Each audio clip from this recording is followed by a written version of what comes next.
काढलं त्यावेळेला इंग्रजांनी असं सांगितलं, या देशामध्ये सगळ्यात शूरवीर जर कोणी असतील तर ते महार नावाची जमात आहे, आणि म्हणून त्यांनी भीमा कोरेगावला अशा प्रकारचा स्तंभ उभारलेला आहे.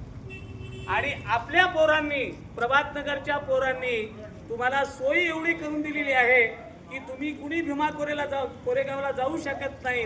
तर भीमा कोरेगावचा विजयस्तंभ काय आहे हे तुम्हाला डोळ्यांनी या ठिकाणी बघता यावं. त्याची ती प्रतिकृती आहे, त्याचं ते मॉडेल आहे.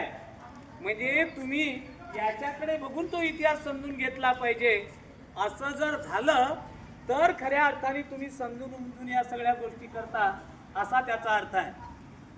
आता लक्षात घ्या, आता आपल्याला यांना सलामी द्यायची आहे.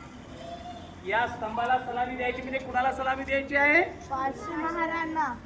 जी 500 महार एका एकाने 56 माणसाला कापून काढलं त्याला